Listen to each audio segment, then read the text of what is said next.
pour presque citer Homer Simpson dans ce fameux épisode, si je me souviens bien, où il devient scénariste d'une série télé. Et ainsi se termine ce chapitre. Et là, je crois il balance. Alors, c'est soit Homer Simpson, soit c'est le personnage pour lequel il écrit la série télé qui dit à chaque fois « Et ainsi se termine ce chapitre ». Et il balance l'écharpe autour de son cou. Bel esprit, bel esprit, bel esprit. Les Simpsons, grosse série, oh oui, oui. Si vous voyez de quel épisode je parle, lâchez-le dans les commentaires. Je sais plus c'est quelle saison, je sais plus c'est quel épisode. Mais, et ainsi se termine ce chapitre. Alors, comme je dis, pour presque citer Homer Simpson, ou en tout cas citer cette réplique des Simpsons, et ainsi commence la semaine marathon. Et ainsi commence la semaine où, un jour, une vidéo, mes amis. Oh oui, oh oui. Et c'est pour cela que nous commençons la hashtag Tele Reviews de NXT Halloween Havoc 2024. Oh oui, c'était pas prévu que je la fasse, mais, en impro total lors de la review de SmackDown, j'ai dit, allez, c'est quoi, on va la faire. Il y a un show dimanche soir, je vais pouvoir le mater lundi, parce que techniquement, le lundi, il n'y a pas de reviews de prévu, à part, c'est pas vraiment une review, mais c'est une vidéo, la TLR AM de ce soir. Alors, pour info, je sais pas encore combien de temps va durer cette review, mais je vais décaler la TLR AM de ce soir à 9h30. 21h30, 9h30, oh oui, au lieu de 20h. Pourquoi? Parce que donc il va y avoir 2 vidéos aujourd'hui qui sortent. La TLRM a déjà été enregistrée et postée depuis pas mal de jours maintenant, mais cette TLR Reviews est filmée très exactement à 14h43 de l'après-midi. Donc je viens de finir de regarder NXT Halloween Havoc, qui était en direct depuis Hershey, qui est apparemment la ville du chocolat Hershey, qui est une marque célèbre de chocolat aux États-Unis, en Pennsylvanie. Oh oui, très intéressant d'ailleurs, parce que toujours en parlant des Simpsons, je pense, alors est-ce que ça va être le thème de la review, les Simpsons, dans un épisode spécial Halloween que j'adore, où Monsieur Burns est un vampire et c'est Dracula, et il a son manoir en Pennsylvanie, par opposition, par parallélisme avec la Transylvanie, où je catch fin novembre, dans presque un mois, le 23 novembre. Et si tout se passe bien, là aussi, alors je sais pas si je vais faire un vlog, mais je vais essayer pour la chaîne et lors de cette, pas tournée, mais de cette excursion en Transylvanie, à Cluj-Napoca, en Roumanie, pour Romanian Pro Wrestling, je vais essayer de faire une vidéo qui, là aussi, si j'arrive à la faire, si je peux la faire, mes amis, énorme. Vous allez rêver si je fais cette vidéo. Oh oui. Et donc bref, nous avions NXT Halloween avec en 2024, qui était depuis Hershey en Pennsylvanie. Donc, une double saveur pour ce show, pour moi, tout de suite. Parce que déjà, c'est un show NXT où j'ai passé 4 ans de ma carrière, comme le dit ce magnifique petit débardeur t-shirt NXT que j'adorais mettre à la muscu parce que la coupe était franchement, oh oui, très très bien. Ensuite, Halloween Havoc est pour moi un show qui aura toujours une saveur particulière. Pourquoi? Je vais vous le dire tout de suite. Il faut dire tout 3 fois, comme Beetlejuice d'ailleurs. J'ai pas vu le nouveau film, mais apparemment, alors je sais pas, non, j'ai pas eu trop de retours. Je sais pas s'il est bien. Dites-moi si vous l'avez vu dans les commentaires. Je vais pas encore aller le voir. J'aimais beaucoup le premier. Bel Esprit, film classique, hein, un classique. Et donc, il fallait dire son nom 3 fois pour qu'il apparaisse. Un peu comme pas n'importe quel démon, mais ça marche des fois comme ça. Bon bref, ensuite, Halloween Havoc est un show qui a une saveur particulière pour moi parce que pour mon expérience de fan hardcore, un des plus grands pay-per-view et plus grands shows de catch que j'ai jamais vu et que j'ai toujours adoré et qui avait toujours cette aura mythique autour, c'était Halloween Havoc 1998. Mes amis, pour moi c'était probablement, alors mis à part certains WrestleMania, c'était un pay-per-view des plus légendaires de toute l'histoire du catch. Pourquoi? Parce qu'on avait 4 motherfucking main events. Oh oui. On avait Bret Hart contre Sting, un match exceptionnel. Un autre classique de Bret Hart. J'ai dit que Bret Hart, c'est El Clasico. C'est le mec, il a une quinzaine de matchs où c'est que des classiques. Bret Hart contre Sting à Halloween Havoc 98. Oh oui, bel esprit. Une feud qui s'était construite depuis des mois et qui avait terminé à Halloween Havoc dans un match super. Franchement, avec une histoire magnifique. On avait Scott Hall contre Kevin Nash. Pareil, les Outsiders qui avaient enfin cassé et qui avaient un match un contre l'autre. Énorme. Après des années et des années ensemble au sein de la NWO, la New World Order. Kevin Nash représente le Wolfpack et Scott Hall, la NWO Black and White. Oh oui. Hogan contre le Warrior, là aussi une feud qui avait été construite tout l'été et enfin le gros rematch de ces matchs WWE Main Event de WrestleMania 6, Hogan contre le Warrior, si je dis pas de bêtises, WrestleMania 6, oui je crois bien. Et quatrième main event, DDP contre Goldberg. Un match d'ailleurs, bon après ils avaient foiré ce main event, je me souviens ils avaient été overtime, donc la plupart des gens n'avaient pas vu la fin du main event qui était DDP contre Goldberg. Et donc ils l'avaient diffusé le lendemain gratuitement à Raw, pas à Raw, à Nitro. Et donc j'avais pas compris. Parce que moi à l'époque quand je regardais sur TNT Classic Movies, une chaîne anglaise qui diffusait tous les vendredis soirs à partir de 22h WCW Monday Nitro et WCW Thunder juste après. Donc je restais debout jusqu'à 2h du mat tous les vendredis soirs pendant des années j'ai fait ça. Parce qu'à l'époque on avait pas internet, hein, il fallait que j'enregistrais sur une cassette de magnétoscope ces émissions pour pouvoir les re-regarder dans la semaine, mais je regardais tout en direct dans le salon, hein, parce qu'en plus il n'y avait pas de télé dans la chambre. Et donc j'avais pas compris pourquoi un jour à Nitro ils nous montrent le main event de Halloween Havoc, qui était un pay-per-view et que j'avais pas accès au pay-per-view sur la chaîne classique de télé. Et en fait c'était énorme, parce que DDP contre Goldberg, pareil, c'était un très très très gros match. C'était un des matchs les plus longs de Goldberg à la WCW à l'époque, et franchement il avait quand même assuré, parce que on m'avait souvent dit d'ailleurs pour la petite histoire que DDP lui avait la manie d'écrire ses matchs de A jusqu'à Z. C'est Lance qui nous avait dit ça. Tout début de notre carrière, de ma carrière, et puis quand il m'a entraîné, il nous disait que ouais, DDP lui il avait carrément un bloc-notes où il écrivait tous ses matchs étape par étape. Alors est-ce que ça veut dire que c'était pas un bon catcheur? Non, je vais pas aller jusque là. Il avait une grosse connexion avec la foule, mais le catch c'est pas ça, c'est pas prévoir tout de A jusqu'à Z. Il faut vivre le truc, il faut sentir le truc. Et je renforce encore plus cela en vous disant que voilà, maintenant c'est absolument comme ça que je commence tous mes matchs. Je vais sentir la foule. Je vais sentir la foule, il faut que je sente à quoi ils réagissent. Hier, il y a eu un match TPW dimanche après-midi, un gros match qui, je pense, croisant les doigts, va être posté sur YouTube. Un match vraiment bien. Vraiment bien parce que, il a fallu aller chercher la foule, mais j'ai rentré dans la gueule de mon adversaire parce que c'était en mode strong style. Oh oui, bel esprit, et ça va, il l'a bien suivi. Donc bref, tout ça pour vous dire, NXT Halloween Havoc, ça a tout de suite une saveur particulière pour moi. NXT Halloween Havoc, un show que j'avais adoré gamin en 98, oh oui. Et puis encore plus, mes amis, avec l'intro qu'ils nous ont fait, donc une intro de 4 minutes, littéralement presque 5 minutes, pour nous présenter tous les matchs avec la magnifique, la splendide Gigi Dolin, oh oui, et tous ces, j'imagine, superstars NXT qui étaient sous des déguisements effrayants. Pourquoi donc cette intro encore plus marque mon esprit? Parce que mes amis, alors je sais pas si ceux qui me suivent sur les réseaux sociaux et notamment Instagram en dessous, yo, un photoshoot Halloween que j'ai fait va être posté, mais c'est un truc de ouf, c'est probablement le meilleur photoshoot que j'ai jamais fait de ma vie, mais pas juste pour, j'allais dire, les photos, pour tout ce qu'il y a eu derrière. Le fait d'aller sur place, on location, comme on dit, dans des endroits spécifiques pour prendre les photos, le maquillage, limite professionnel qu'il y a eu à faire, les angles de caméra, avec les moyens du bord comme on a fait, en tenant des lumières, des flashs de portable sous le visage pour faire un éclairage un peu film d'horreur. Yo! Vous allez halluciner, franchement, quand je vois avec la photographe le rendu des photos, c'est un truc de taré. Oh oui. Et donc, en parlant de truc de taré, la magnifique Gigi Dolin, oh que oui. Je sais pas pourquoi elle catch plus, est-ce qu'elle est blessée ou quoi? Parce que à l'époque, je pense qu'elle catchait très bien, et il y avait beaucoup de choses très bien avec elle d'ailleurs, notamment sur son Instagram. Et à la vôtre, un peu d'eau vitaminée avec, vous savez, les pilules effervescentes là au guarana qui donnent la pêche, oh oui. Et donc cette vidéo d'intro de Gigi Dolin nous présente un peu tous les matchs de la soirée. Et c'est très agréable pour les yeux, non pas parce que juste Gigi Dolin là, mais parce que la production est très très bien. Ça j'aime beaucoup. NXT, on sent qu'ils mettent vraiment les moyens dans la production, c'est plus le B-show comme c'était à mon époque, comme vous pouvez le voir un peu dans les Taylor Stories, oh oui. Mais là franchement c'est une marque, une brand à part entière. Je suis juste pas sûr que les salaires des top guys d'NXT suivent ceux des salaires des mecs de la route. Mais on y reviendra plus tard dans la vidéo, et vous le savez déjà, oh oui. Donc allez, on commence direct avec un match entre Oba Femi, alors un TL Scares match, Table Ladders and Scares match, au lieu de TLC match, entre Oba Femi et Tony D'Angelo pour le North American Men Championship. Oh oui. Alors, direct tout de suite, j'adore. Je vais vous dire pourquoi. Parce que je découvre Oba Femi. J'avais regardé 2 NXT il y a plusieurs mois, et j'avais pas vu en action ce catcheur dont beaucoup de gens parlent, et surtout qui a un look unique.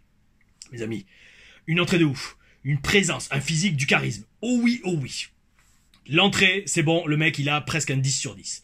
Maintenant, à voir dans le ring. Faut voir dans le ring. Parce que des fois, les mecs, et surtout des gars de cette taille et de ce physique, ils sont bons, ils ont une présence et tout, mais après dans le ring, s'ils sont ils bougent comme des robots, ou alors ils sont lents, ils ont pas les bons positionnements, ils ont pas un bon jeu de jambes. Et comme disait le grand Norman Smiley, un coach que j'ai eu pendant de nombreux mois au Performance Center, if your feet are right, you'll be alright. Si votre jeu de jambes est bon, ça ira. Oh oui, oh oui. Et il a totalement raison. Le catch, franchement, je parle à haut niveau. On évite, on parle pas de tout ce qui est apprendre les chutes, apprendre les prises, etc. Non, non. On parle de ce qui est quand vous êtes formé et que vous commencez à catcher et que vous voulez atteindre un catch de haut niveau. Ce qui fait la différence, c'est le jeu de jambes, c'est les déplacements dans le ring, c'est l'agilité avec laquelle vous pouvez vous positionner et prendre vos repères dans le ring et surtout placer les actions là où il faut être et se mettre aussi là où il faut être pour les dites actions. Et donc voilà, et donc parfois les mecs de cette taille, ils ont du mal à avoir un bon jeu de jambes assez rapide pour se déplacer. C'était un problème qu'avait Marcus à l'époque. Il était assez lourd sur ses pieds, donc il lui faisait bosser l'agilité. Je me souviens, il avait l'échelle au sol et il faisait ça. Bon, ça va, là-dessus, j'ai jamais eu de problème, malgré mes 2 opérations du genou. Et encore aujourd'hui, je le vois avec la différence. Là, je vous redis hier dans le match, comme j'ai perdu 1 ou 2 kilos, là, je suis à 88, ouais, 88, 89. Franchement, wow, je bouge 2 fois plus efficacement que quand j'étais à 93, 94 encore il y a quelques semaines, quoi. Donc, Obafemi, oh oui, grosse présence, direct, je kiffe, oh oui. Et avec une telle entrée, alors attendez, je bois un coup. Avec une telle entrée, mes amis, on se dit, on voit tout de suite que l'office mise beaucoup sur lui. Et là, je vais sur Wikipédia, le mec a que 26 ans. Waouh, t'as l'avenir devant toi, amigo. Tony D'Angelo, bon, lui c'est un gros athlète avec un passé de lutteur, si je me souviens bien. Gimmick assez poussé. En mode limite dessin animé, cartoonish, la mafia, la famille, etc. Bon, à voir, un peu un FBI, full-blooded Italian des temps modernes. Ouais. En attendant, le mec il suit dans le ring, donc ça passe. Il faut juste voir sur le main roster si une telle gimmick ça pourrait vraiment s'installer, parce que quand même s'il y a pas mal de gimmicks en ce moment sur le roster, le Raw et SmackDown, ça reste quand même beaucoup plus entre guillemets réaliste, ok. Et pourquoi je refais ce topo? Parce que bon, je vous redis, j'avais vu NXT Great American Bash de mémoire qui était peut-être en août, si je dis pas de bêtises, et j'avais eu une première introduction à la plupart du roster, une grosse partie du roster NXT. Mais je reviens dessus parce que depuis 2 mois, j'ai pas regardé. Donc c'est toujours un bon petit rappel, mais je me souviens que Tony D'Angelo m'avait bien marqué parce que franchement, on voit qu'il a fait de la lutte et il a de magnifiques souplesses ventrales. Le match commence à 300 à l'heure et franchement, direct, je kiffe parce que Obafemi semble super bien bouger dans le ring. Il est agile, il est au bon endroit, bonne position, bon timing, oh oui, je kiffe, je sens que ça va être un bon match. Et direct, un spear à travers les barricades dès le début. Après, le truc, c'est bien, c'est que ça m'a permis aussi de voir que commencer par ce TLC match, c'est une très bonne façon de commencer le show, parce que ça envoie direct la sauce, et la foule, ils sont chauds bouillants. Il y a une excellente alchimie entre les 2 catcheurs. 2 physiques, 2 personnages, il y a de bons positionnements dans le ring, un super timing sur toutes les actions. J'avoue, franchement, Obafemi va aller très loin s'il se blesse pas et s'il garde une bonne attitude backstage. Je dis pas qu'il en a pas, je sais pas, mais c'est toujours les 2 prérogatives. Le mec, s'il a le physique, il est bon dans le ring, il faut pas qu'il se blesse et surtout, faut pas aussi qu'il se mette à dos les mauvaises personnes dans les vestiaires. Pas qu'il monte de l'attitude, de l'ego ou un truc du genre. Alors, Oba par contre domine tout le match. Et moi quand je vois ça, dans ma tête direct je me dis bon bah c'est Tony D'Angelo qui va gagner. Parce que comme j'ai déjà expliqué sur la chaîne, dans un bon booking qui est bien fait, surtout pour préserver tout le monde, si une personne domine tout le match et qu'en plus elle gagne, c'est comme si vous aviez mis un gros panneau à l'entrée des catcheurs avant le match avec marqué recrutement du gang des serpillères. Le truc, je l'ai dit, je crois, dans une récente review, je crois. Le terme serpillière, c'est un terme qu'on utilise vraiment dans le catch. C'est genre, ce soir, je fais la serpillière, ça veut dire que je vais nettoyer tout le plancher du ring, parce que je vais être au sol toute la soirée. Donc, là, franchement, alors, sans savoir la victoire, Tony D'Angelo a fait la serpillière tout le match. Hein. Il a fait que vendre pour Obafemi. Hein. Et après, il a gagné le match. Donc, bel esprit. Ça a fait un bon équilibrage des forces. Obafemi domine tout le match, mais il perd. Donc, il pourra toujours dire, oh, attends, j'ai perdu, mais j'étais amené à tes limites. Voilà. Donc bon booking. Mais donc par contre, toujours par rapport à ça, j'ai pas trop capté la dynamique du match. Alors vu que je suis pas les storylines, peut-être si vous voulez m'éclaircir dans les commentaires avec plaisir, mais bon même si je vais regarder NXT mercredi matin.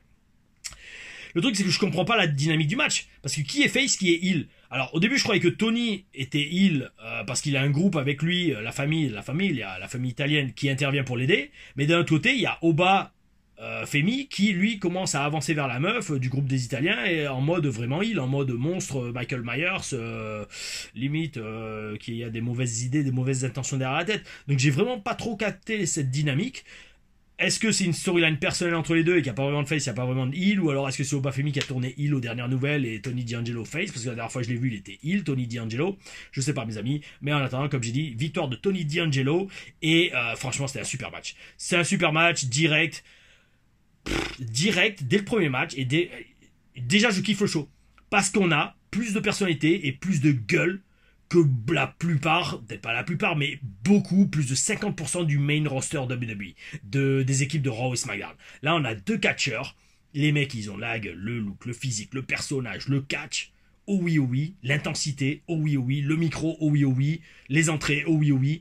Voilà. Non, et je vous redis, à Raw et SmackDown, il y en a plus de la moitié qui n'ont pas toutes ces qualités. Hein. Enfin bref.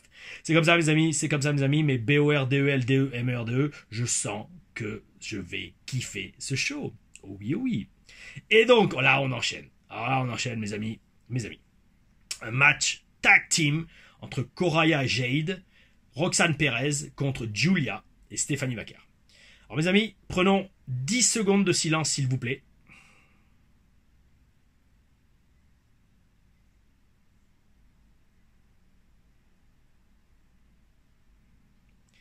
Pour témoigner de toute enfin en tout cas la mienne, mais je pense la vôtre aussi j'espère, admiration devant la beauté de ces jeunes femmes. Les quatre sont absolument magnifiques. Et alors oui, alors ça va faire le gros mateur, ok, ben oui, déjà j'assume totalement, oh oui, mais surtout en fait, j'admire quand d'excellents catcheurs ou catcheuses ont un look d'acteur, d'actrice, de top modèle, je sais pas, appelez ça comme vous voulez. Ces quatre femmes sont magnifiques.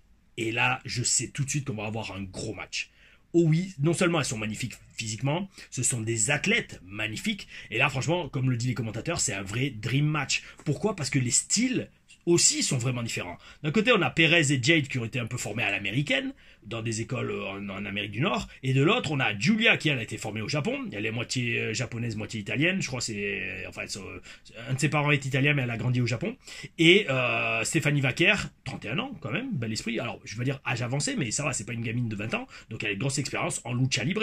Elle est chilienne, je crois, mais elle a fait la plupart de sa carrière au Mexique. Franchement, énorme. Donc, rien que par ce style, cette opposition de style, ce match va être succulent, magnifique à regarder, oh oui, et c'est un vrai dream match. Et donc, partant de là, reprenons s'il vous plaît, mes amis, 10 secondes de silence.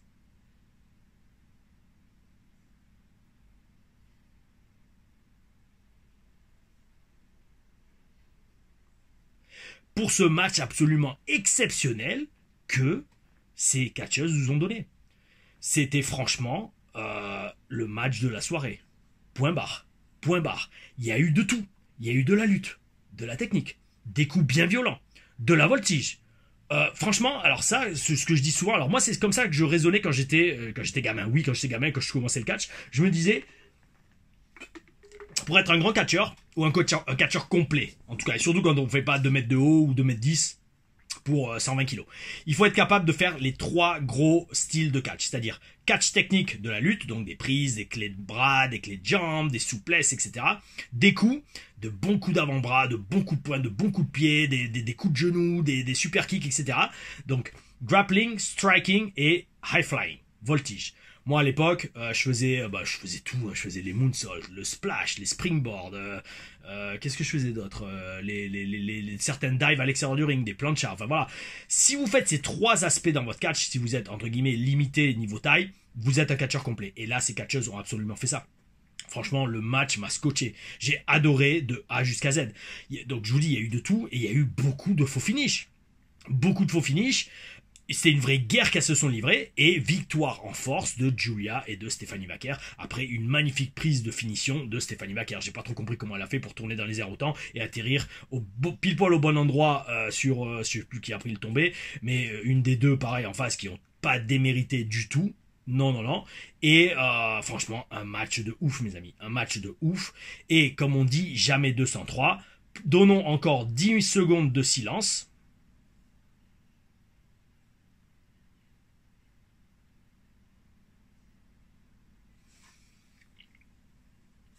Vous le voyez venir, pourquoi? Pour le fait que ces magnifiques catcheuses sont encore à NXT, et alors que sur la route, on a, avec le salaire qui va avec, Jade Cargill. Ah là là là là. Mes amis, suite à ça, nous avons un ambulance match entre Andre Chase et Ridge Holland. Alors, mes amis, tout de suite, on se dit que ce match, ça va être tout sauf technique. Parce que tous les coups sont permis et il faut enfermer son adversaire dans l'ambulance. Cette feud a l'air très personnelle. D'ailleurs, il y a une petite vidéo package qui résume tout ça avant le match. Bel esprit, bel esprit, bel esprit. Ça me permet de me rattraper vis-à-vis de cette storyline que j'ai pas du tout suivie et j'avais aucune idée de vraiment pourquoi ils s'affrontaient l'un et l'autre. Je savais à l'époque quand j'avais regardé NXT Great American Bash que Ridge Holland était à l'époque avec Chase U University. Oh oui, mais je savais pas comment ils en étaient arrivés là, surtout pour avoir un match à Takeover, mes amis. Oh oui.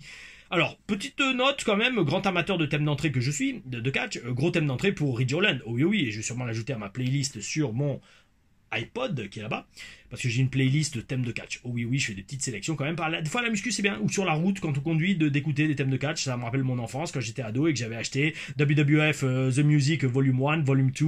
Il y avait quoi? Il y avait Full Metal The Album, je crois, c'était ça. WrestleMania The Album aussi. Bon, bref, si vous êtes des vrais, vous savez exactement de quoi je parle, de tous ces CD WWF de l'époque que j'avais eu. Alors, j'ai eu la chance d'avoir un ami qui était allé aux States, il m'avait ramené les CD, il les avait achetés à l'époque, c'était fin des années 90, début, alors peut-être en l'an 2000, et après j'avais pu aussi les commander sur un magasin qui les vendait soit en Angleterre, soit au nord de la France, je sais plus, mais oh oui, j'avais tous les CD WWF que j'écoutais dans mon lecteur CD portable. Oh oui, à l'ancienne, mes amis. Oh oui.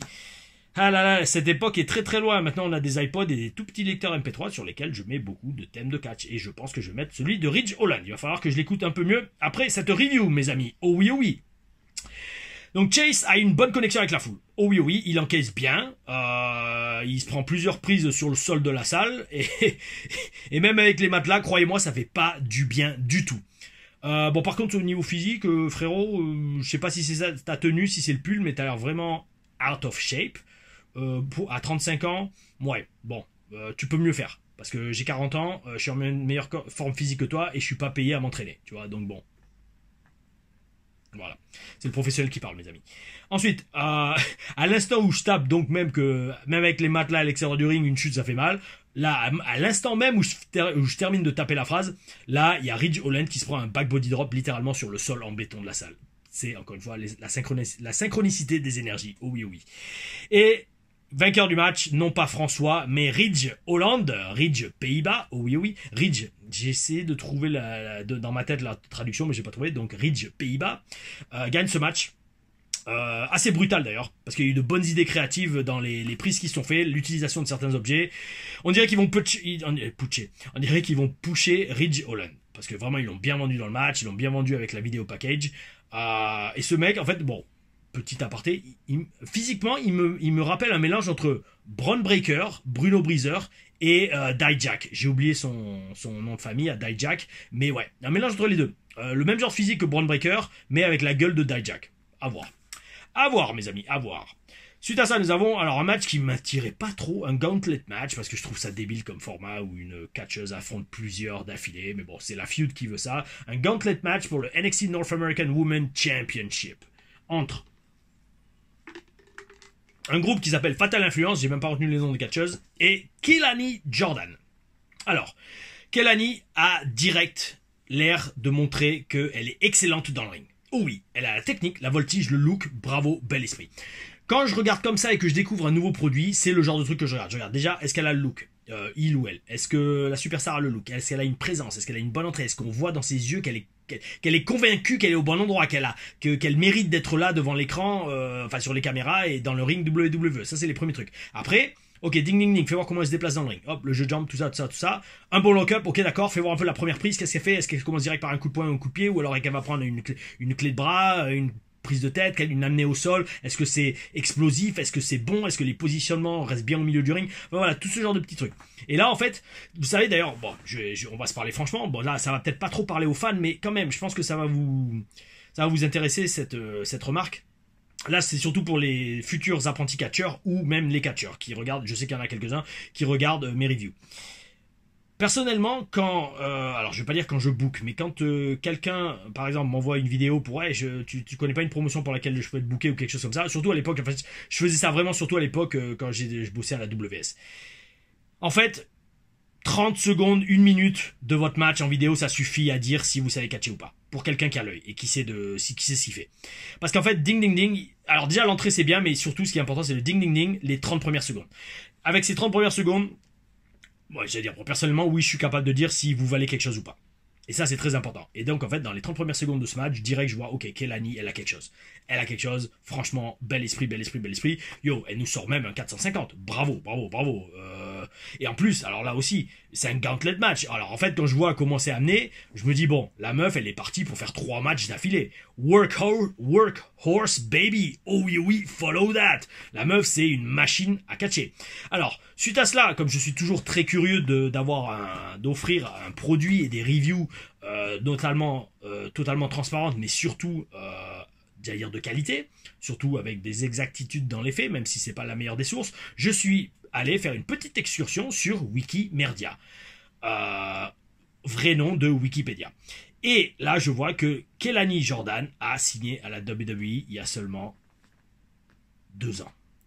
2 ans, mes amis. Alors là, je ne vais pas refaire le coup des 10 secondes de silence pour témoigner tout le respect que j'ai pour elle, mais la meuf a commencé le catch il y a 2 ans. À la base, c'était une gymnaste, et c'est déjà une naturelle dans le ring. Les amis, c'est impressionnant. Alors déjà, non seulement c'est impressionnant de voir son talent, et là, moi, avec mon expérience et mon regard sur le catch, pareil, je dis que quelque chose est impressionnant, c'est la qualité du coaching au Performance Center. C'est exceptionnel. En 2 ans, les mecs, ils vous prennent une meuf qui a jamais fait, alors certes, elle a les capacités athlétiques, le look et la gueule, elle est mignonne, d'accord, mais ils vous prennent une meuf qui a jamais fait de catch de sa vie, et en 2 ans, ils la rendent meilleure que 99% des meufs sur les indies. Bel esprit. Bel esprit, bel esprit. Alors ok, elle est payée pour ça, elle est payée pour s'entraîner, d'accord, mais quand même, c'est pas parce qu'elle est payée qu'elle va mettre les efforts. La preuve, on connaît tous, on connaît plus ou moins le salaire de Jade Cargill. Jade Cargill est à des années-lumière de Kelani Jordan, et c'est une honte, mais bon, c'est comme ça.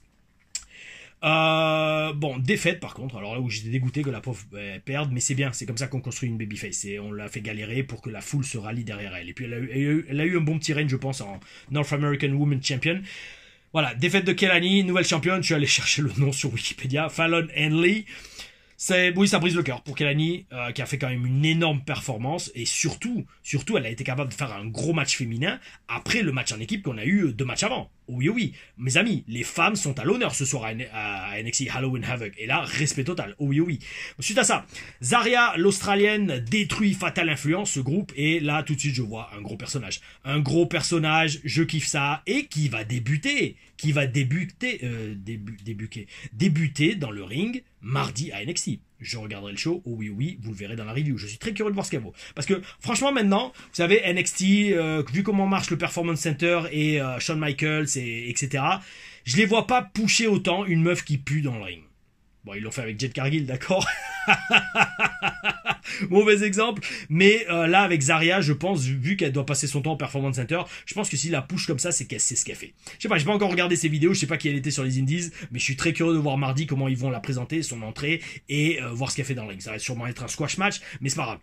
Encore une fois, comme je vous dis, en 30 secondes, écoutez, franchement, peut-être ça va être le titre de la vidéo. En 30 secondes, ah putain, l'oreiller qui tombe là, le petit oreiller pour derrière la tête.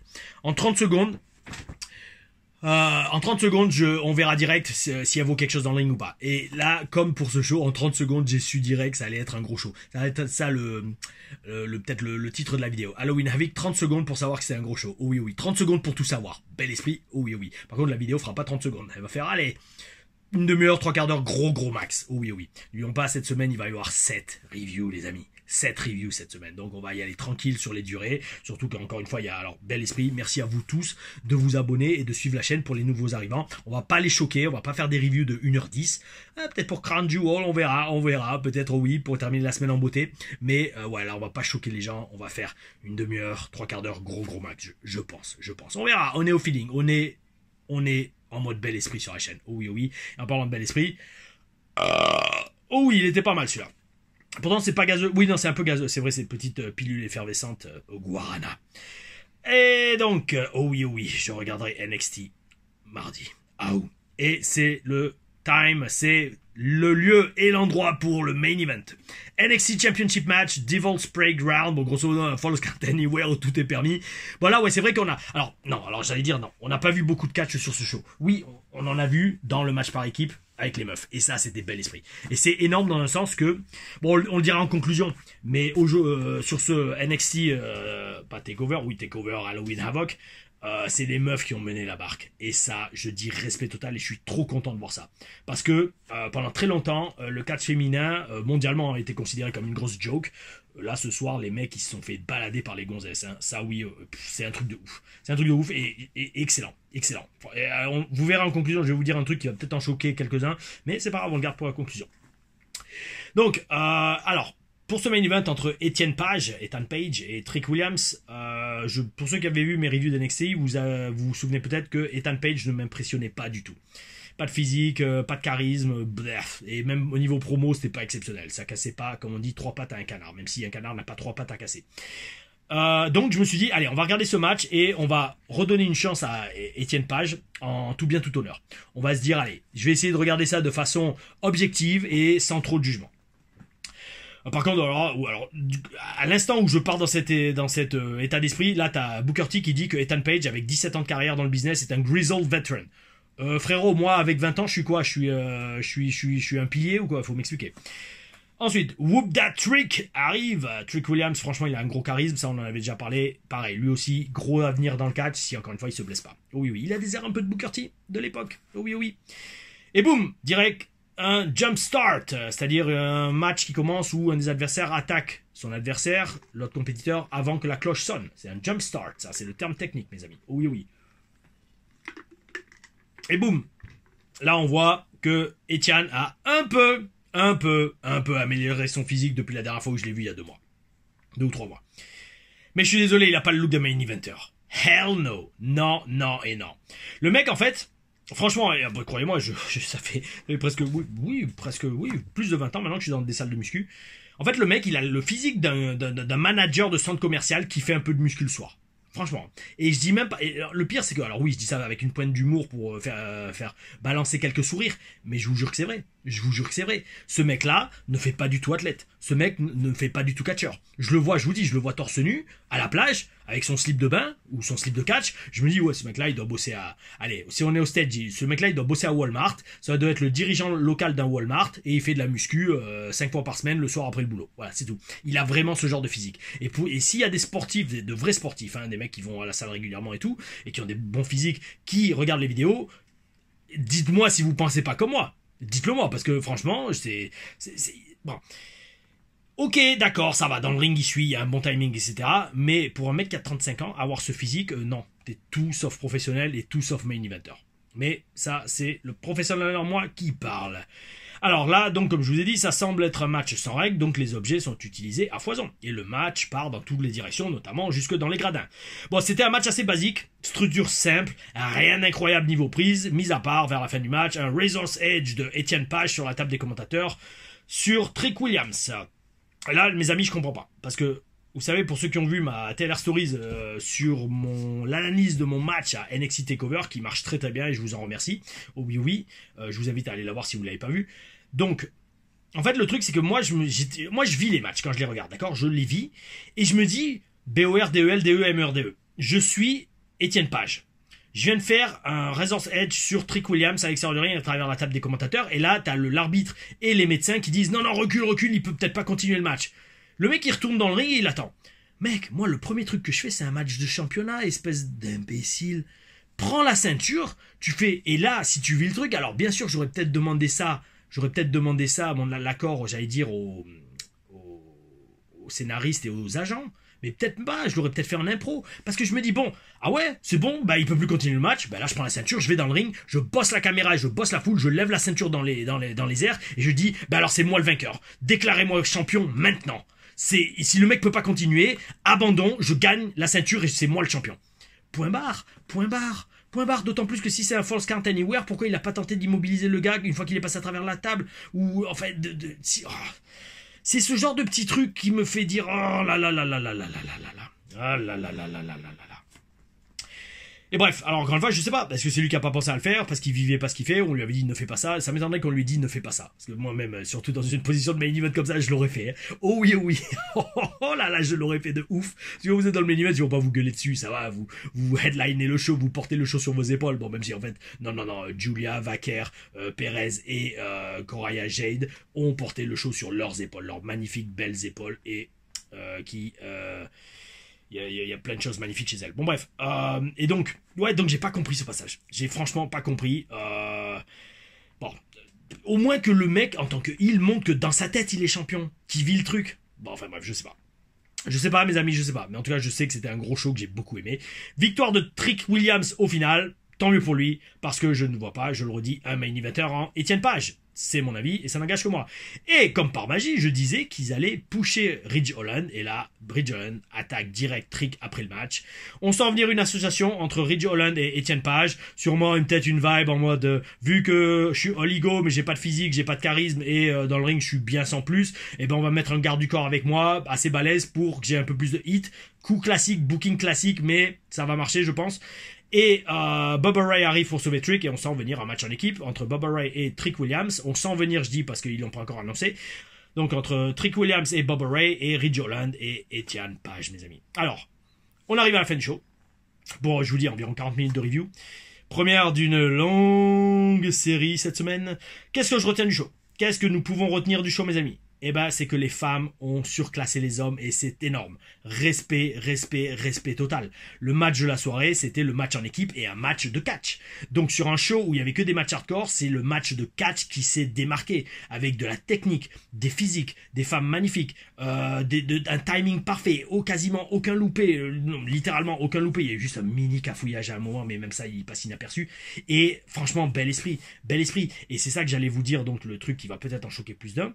Je sais pas pour vous, mais moi je préfère 20 000 fois regarder un match en équipe avec Julia, Vaquer et Roxanne Perez et Jade que Ricochet contre Will Ospreay. Parce que oui, d'accord, Ricochet, Will Ospreay vont faire des prises de ouf, des trucs qu'on n'a jamais vus, des saltos, etc., etc., etc. Ça, d'accord. Ok, d'accord. Mais niveau catch, il n'y a pas d'histoire, ou très peu, et c'est juste un concours de salto arrière. Là, les meufs dans leur match en équipe, elles ont raconté une histoire magnifique, elles ont bossé le relais, elles ont bossé le match comme un vrai match en équipe, franchement elles ont volé la vedette aux mecs.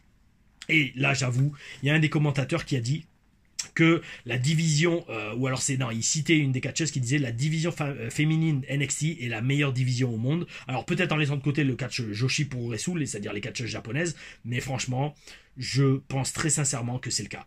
Et là aussi, sans vouloir insister, mais il est bon de le rappeler, comme ça vous comprenez aussi les messages que j'essaye de faire passer à travers la chaîne, c'est que non seulement tout travail mérite salaire, mais surtout, il faut que les catcheuses de qualité soient plus payées que celles de moindre qualité. Et donc, je redis, c'est scandaleux que certaines catcheuses sur la route fassent des centaines de milliers de dollars, alors que je suis sûr que celles d'NXT font 5 à 10 fois moins.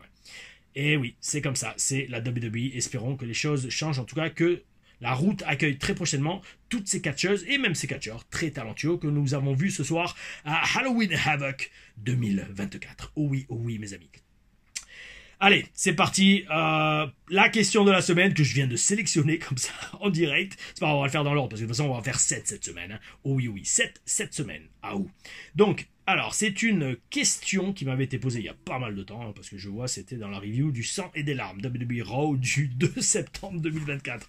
Donc c'est pour vous dire, hein, si vous m'avez posé une question il y a 2 mois, je vais peut-être y répondre un jour, j'ai fait une copie d'écran et elle sommeille dans le dossier questions et commentaires sur mon ordi. Donc c'était une question de Pierre Dumais, ou Dumaïs, 6749. Il y a beaucoup de 6749, j'ai l'impression, sur YouTube. Donc tu me dis, amigo Pierre, félicitations pour cette autre excellente review, merci à toi. Dans une review précédente, vous parliez du Mont Rushmore du catch. Si vous pouviez faire un Mont Rushmore du catch français, qui aurait l'honneur d'y être selon vous? Waouh, merci pour vos reviews. Question, c'est balèze. C'est balèze parce que est-ce qu'on parle du catch moderne? Est-ce qu'on parle du catch de tous les temps? Est-ce qu'on parle du catch d'il y a 10-15 ans? Le problème c'est que tu vois, par exemple dans le catch, je vais parler franchement. Je vais pas faire de Mount Rushmore parce que il faut en sélectionner que 4, mais déjà forcément tu mets André le Géant, ça c'est la base. Il est français. Il a commencé en France. Ensuite, je pense Henri de Glane, qui était un catcheur français qui a énormément moussé aux States dans les années 20, 30, 40, je sais plus exactement, qui avait fondé le Lutte Club de Nice, d'ailleurs, le Lutte Club à la salle Henri de Glane, où j'ai lutté de très nombreuses années. Et lui, en fait, c'était un ancien lutteur, je crois, champion olympique de gréco-romaine, il me semble. Et il a fait une belle carrière de catcheur aux States, mais c'était entre les deux guerres, tu vois. Donc ça aussi. Après, qui d'autre? Alors, ça va faire très présomptueux, mais Tom LaRufa, parce que bon, quand même, il a une belle carrière, et il a catché sur des pay-per-view mondiaux, et surtout, il catch encore. La plupart des gars qui ont été à la WWE, soit ils ont arrêté de catcher, soit ils catchent de moins en moins. Moi, les amis, je suis toujours présent, hein. Je catch dans des salles de 20 ou 30 personnes, ou des salles de 2000 personnes, hein. Je veux dire, c'est la passion, c'est comme ça. Alors, ça peut faire très présomptueux de se dire, oui, le mec, il se met sur le manche-mort, mais j'essaie d'avoir un regard objectif. Et avec ça... serait tendu. J'ai envie de dire un mec à l'ancienne. Un Flash Gordon, un Marc Mercier, un Prince Zephy, un Monsieur Jackie. Parce qu'en fait, le truc, d'ailleurs, en parlant de ça, Marc Mercier sort son livre, biographie de catcheur, qui sort dans quelques jours. Il a fait une vidéo, d'ailleurs, pour en parler sur YouTube. Je vais l'acheter. Ça m'intéresse beaucoup de lire ce livre. D'ailleurs, il m'a dit qu'il parle de moi dedans, il me mentionne. Mais c'est surtout, voilà, le catch français est tellement riche en histoire que c'est dur de faire une sélection comme ça, parce qu'il y a trop de catcheurs qu'on ne connaît pas. Et pareil, l'Ange Blanc, le bourreau de Béthune, est-ce qu'on les met sur ce Mount Rushmore? Et après, si tu veux un Mount Rushmore plus récent, mec, Aigle Blanc a une carrière exceptionnelle, mais il est dans la fleur de l'âge, il n'a pas encore fini. Le mec, il a quand même été à la All Japan, il a eu un push à la All Japan dès son premier match, énorme. Qu'est-ce qu'il y a eu d'autre? Moi, à l'époque WS, on avait des catcheurs français exceptionnels, que très peu de gens connaissent, mais que vous pouvez connaître dans les TLRAM. Des mecs comme Hugo Pérez, Miseria, il y avait Grand Corps aussi, David Michel, il y avait Mark Whitestorm Sébir. Non, franchement, le catch français est ultra riche en talent. Très talentueux, mais tout dépend de l'époque à laquelle tu te situes pour faire ce Mount Rushmore. Donc j'espère dans un sens avoir répondu à ta question. Et mes amis, donc en parlant de catcheur français, je vous invite ce soir, alors déjà primo à regarder cette review, vous abonner, s'il vous plaît, mettez la cloche, mettez un commentaire, partagez, parce que ça aide énormément pour le référencement, et ça c'est très bel esprit. Comme je vous l'ai dit, alors bon, il va falloir faire un live, je sais pas encore exactement quand on va le faire, je vous promets qu'on le fera, live avec où je répondrai à vos questions en direct, ça c'est promis pour les 5000 abonnés.